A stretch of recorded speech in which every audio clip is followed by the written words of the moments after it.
I'm the top salesperson who generates millions in profits for the company. The boss left on a business trip for a month, putting his girlfriend in charge of the place. Who would have guessed that her very first decision as the new boss would be to come after me at 10 in the morning? I arrived punctually at the office, saw a coworker looking uneasy, pointing at the boss's office and whispering, "Bianca is here. She wants to see you." Bianca was the boss's new girlfriend. Known for her arrogance and aggressive attitude, she'd insult anyone who rubbed her the wrong way. I never expected she would target me next. I set my coffee aside and opened the door to her office. As soon as I did, a folder came flying straight at my face. "Do you know what time it is?" she barked. "The company policy states that work starts at 8 a.m. Why are you arriving at 10? The edge of the folder gave me a cut that began to bleed on my forehead. I pressed my hand against my head, staring at Bianca as she flaunted her authority from behind the desk. My 10 a.m. arrival was a privilege granted to me for being the top producer. Everyone at the company knew this unspoken rule. Years ago, when the boss's business was on the verge of collapse, they hired me by chance. In my first month, I brought in $5 million in sales, saving the company from bankruptcy. Ever since, the boss viewed me as a key asset, often listening to my suggestions for important decisions. Bianca slammed her fist on the desk, her face contorted with rage. "Look at your entry card.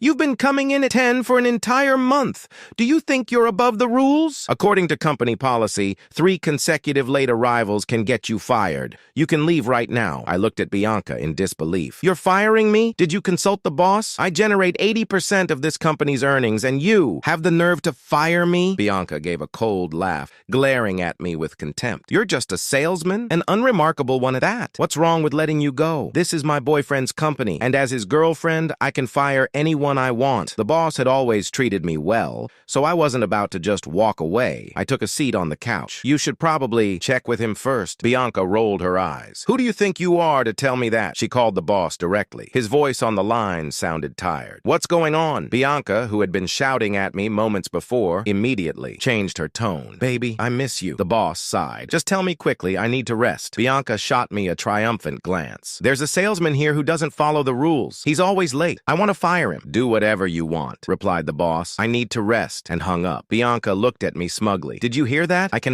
fire anyone I please. Now get out." As soon as I left the office, I felt a wave of anger and disbelief. The door slammed shut behind me with a noise that echoed down the silent hallway. Everyone's eyes were on me. My coworkers, who knew my worth to the company, all looked away, pretending to be busy. Nobody wanted to get involved now that the boss was away and the new queen was ready to start cutting heads. I took a deep breath and headed for my desk. My belongings were still there, untouched, but they no longer felt like mine. I grabbed my coffee mug, now cold, and took a sip as my thoughts raced. I needed a plan. Bianca believed she'd already won, that she could get rid of me as if I were just another disposable salesman. Her biggest mistake was failing to understand who I was to this company. Not merely a salesperson, but the one who kept it alive when everyone else had given up hope. And now she thought she could throw me out just like that. I calmly picked up my backpack, ignoring the whispers around me, and left without looking back. But once in the parking lot, I sat in my car, gripping the steering wheel for several minutes, my heart pounding, my mind churning. I started the engine and drove home, yet the feeling of injustice burned inside my chest. I had to do something. When I arrived, I tossed my backpack on the couch and grabbed my phone. I called some influential contacts I'd built over the years, business partners, loyal clients, people who trusted me more than the company itself. I spent the next few hours talking to them, hearing their support and listening to some interesting offers. If Bianca thought I was expendable, she'd soon realize how much she stood to lose without me. In the following days,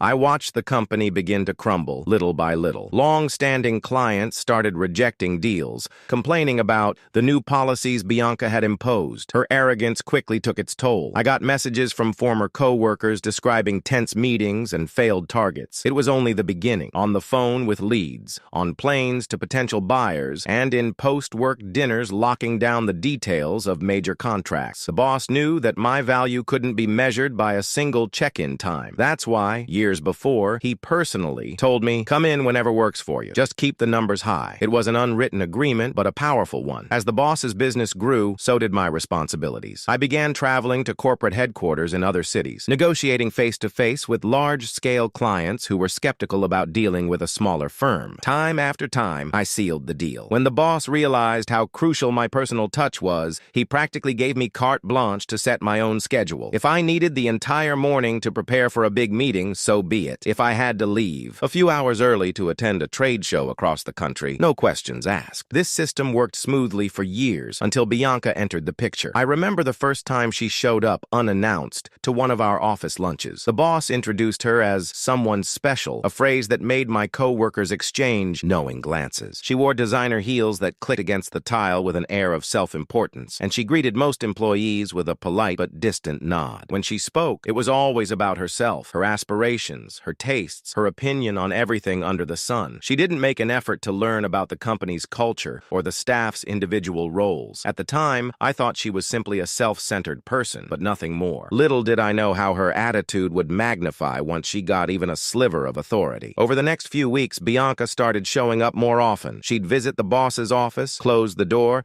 and spend hours chatting with him. ACB. Few times I caught a glimpse of them discussing spreadsheets or financial charts. My guess was that she was trying to learn how the business operated, but no one ever explained her official role because she didn't have one yet. We heard rumors that the boss wanted her to experience a trial run to see if she could help manage a department or two. In reality, all she did was roam the corridors, commenting on people's desks, telling them to tidy up or to look sharper for potential visitors. Morale began dipping even before the boss went on his trip. People felt like they were being watched by someone who had no true knowledge of the company but held sway over the boss's ear. I tried to stay out of it. My sales were going well, and I was still deeply involved with multiple major clients. I had deals on the horizon that could secure our quarterly revenue target. None of that stopped Bianca from taking mental notes on who arrived at 8, who left at 5, and who took how many breaks a day. When the boss announced he'd be traveling for an entire month to secure partnerships overseas,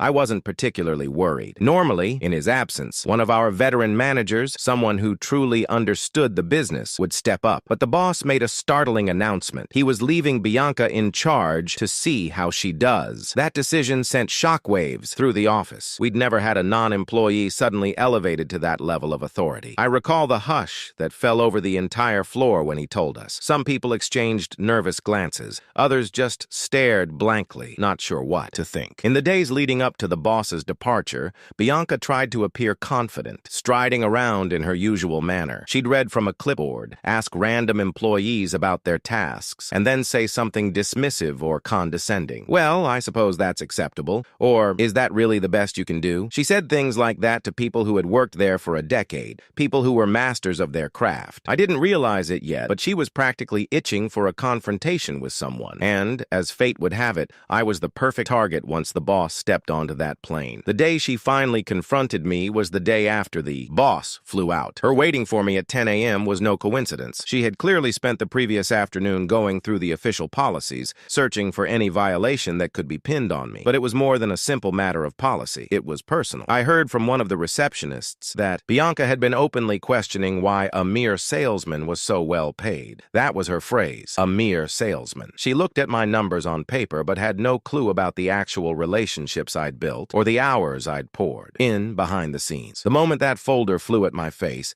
I realized just how reckless she could be. She had no sense of boundary or respect. Then I received an unexpected call from the boss himself. He sounded exhausted, but this time there was genuine concern. "What on earth is happening in the company?" he asked. "What do you think?" I replied. "Bianca fired me without consulting you. I assumed you already knew." A tense silence followed before he sighed. "I didn't realize it was this serious. She told me you were breaking company rules." I let out a sarcastic laugh. Breaking rules? I was bringing in 80% of the profits, and she fired me over a flexible schedule you yourself allowed. "So, how are things going over there?" He hesitated. "Not good. Clients are upset, and Bianca isn't handling it well." I felt a small triumph, but held back. "Well, that's no longer my problem, is it?" He took a deep breath. "We need to talk." We agreed to meet the next day. I knew exactly what I wanted. The boss needed me back, and this time I would have the upper hand. When we met, he looked more worn down than ever. "I made a mistake," he admitted straight away. "I gave Bianca too much authority, thinking she could handle it, but she obviously can't.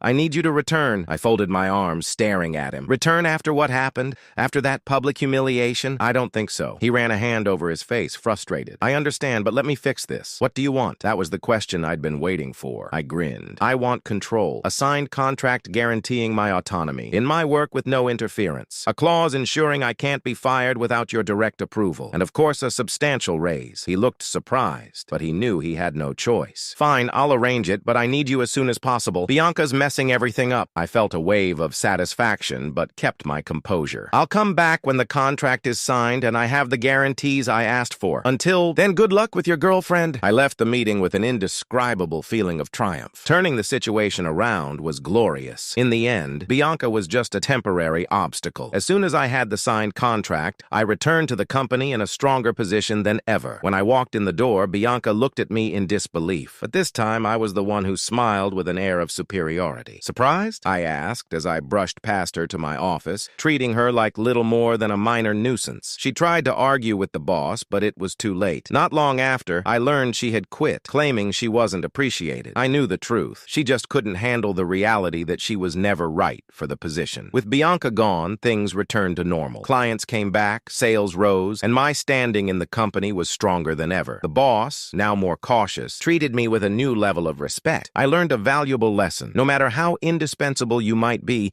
there will always be someone who wants to bring you down. The difference between those who survive and those who fail lies in how you respond and prove your worth time and time again. Bianca thought she could destroy me, but all she did was make me more determined, more astute, and better prepared for whatever challenge came next. A few months later, I heard Bianca tried to start her own business, hoping to lure our clients away. I smiled at the news, knowing she lacked the experience or vision to succeed. I watched from a distance as her new venture teetered under bad decisions and poor management. I didn't sit still. I used my contacts, influence, and expertise to strengthen our company, making it impossible for hers to gain traction. Every client she approached was reminded of her failures. Every potential investor was shown evidence of her incompetence. Eventually, Bianca declared bankruptcy. One day, I received a message from her full of rage and frustration. I read it with a smirk, but never replied. There was no need. She had dug her own grave. In the end, I realized the best kind of revenge is not about shouting it to the world. It's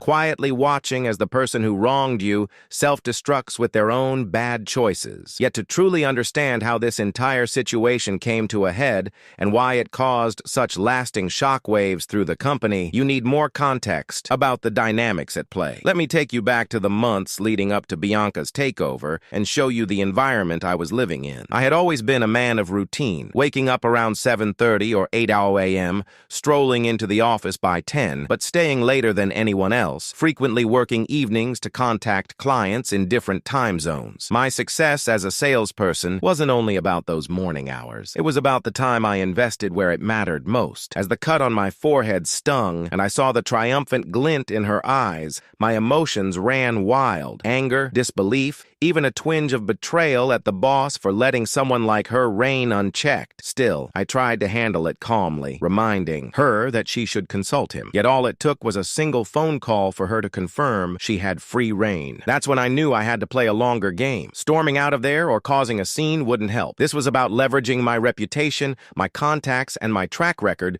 to show just how catastrophic it could be to lose me. The day I left my office, took my backpack, and walked down the hall. I remember glancing over at the Employee of the Month wall. My photo had been on that wall multiple times, 8 in total. For a second, I wondered if they'd take my photo. Down out of spite, but I decided it didn't matter. Let them. My real achievements weren't displayed in a frame, but in the financial statements and the client rosters I'd secured over the years. By the time I got home, I had already started planning. I made calls to longtime clients who had become more like personal friends, explaining in broad strokes what had happened. I didn't bash the company outright, but I told them I'd no longer be their direct point of contact. Many of them were stunned. Some even said, "If you go, we go." As much as it was tempting to say, "Let's do it," I advised them to hold off on any drastic actions. The truth was, I needed to see how far Bianca's influence would reach and how quickly everything might unravel. Those few days before the boss finally called me felt like an eternity. I got updates from employees who were my allies, describing how Bianca had instituted a militaristic approach, weekly timesheet inspections, strict break logs, dress code warnings, and mandatory 8 a.m. meetings that dragged on for 2 hours. Productivity nosedived. People were stuck in the office listening to Bianca's condescending lectures when they could have been out making deals or innovating new products. Tension was at an all-time high. Then the real trouble started. Clients balking at sudden changes or at rude treatment from staff who were merely echoing Bianca's new tone. When the boss finally called, the relief in his voice was overshadowed by how frantic he sounded. He was in a different time zone, exhausted from consecutive meetings, and likely at his wit's end. I could almost picture him running a hand through his hair, scanning urgent emails about lost deals or angry clients, and wondering how on earth things had collapsed so fast in just a week or two. His question, "What on earth is happening?" revealed that Bianca had never truly explained what she was doing. She must have framed my departure as a corrective measure, telling him, "He's disregarding rules," or "He's out of control." Hearing his worried tone gave me the upper hand for the first time since this fiasco started. I wanted to scream,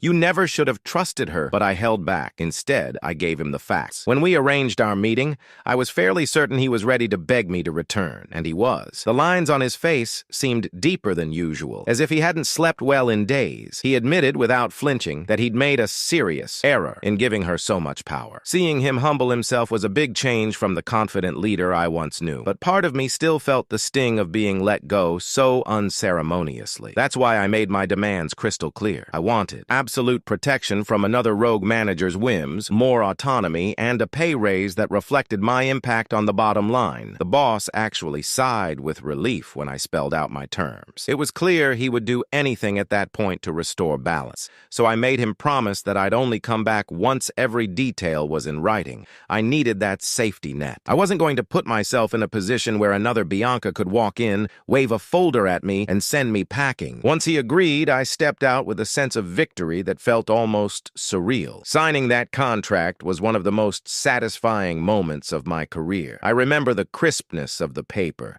the seriousness in the boss's eyes as he handed me a pen. With each signature, I felt a sense of justice being served, not just for me, but for every employee who'd been quietly bullied under Bianca's short reign. Of course, part of me also reveled in the fact that Bianca would be helpless to do anything about it. Her authority had evaporated the moment the boss saw how disastrous her leadership had been. Walking back into the office with the contract in place, I felt the atmosphere shift. People watched me, some in awe, some still fearful, but mostly relieved that someone who understood the real workings of the company was returning. Bianca's fury was palpable. Her eyes bored into me, but she knew there was nothing she could say. I gave her a polite nod as I breezed past, the same way one might greet a stranger you no longer find relevant. That subtle arrogance was intentional. I wanted her to taste defeat in the most civilized way possible. No shouting, no drama, just a silent statement of, "You can't touch me anymore." Her resignation a short time later didn't surprise me. What did surprise me was how quickly the company's performance rebounded. Clients who had been on the fence about renewing contracts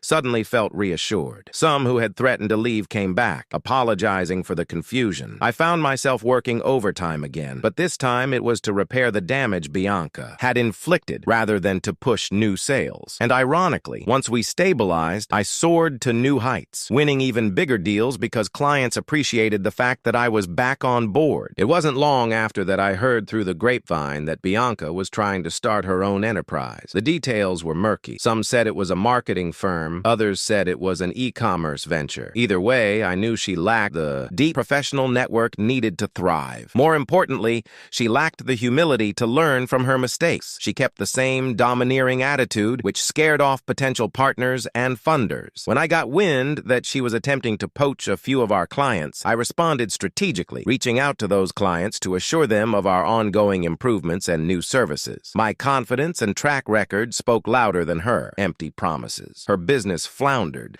People told me horror stories.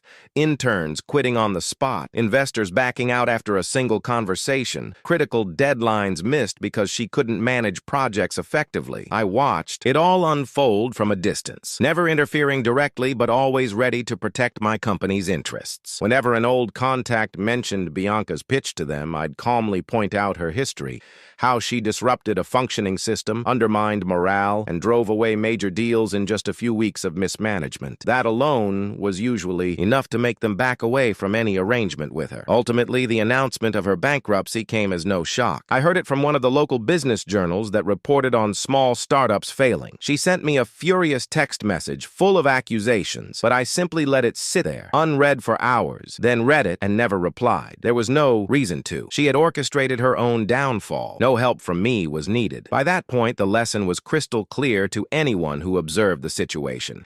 Arrogance can be lethal in business, especially when you target the wrong person. In reflecting on the entire ordeal, I sometimes wonder how things would have turned out if the boss had recognized her behavior sooner. Perhaps I'd never have been fired in the first place, and she'd have been relegated to some side project. But then again, life has a funny way of showing you who you can trust and what your true worth is. The fiasco only solidified my position, not just in the company, but in the industry at large. I emerged not just as the top salesperson, but as a figure that colleagues respected and some even feared, knowing that crossing me might backfire spectacularly. The moral of this story, for me, is about the silent power of consistency and relationships. My success wasn't built by boasting or crushing others. It was built by delivering results year after year and forging bonds of trust. That intangible currency is what ultimately saved me and the firm from Bianca's short-lived tyranny. Employees who disliked me personally still recognized my impact on their job security,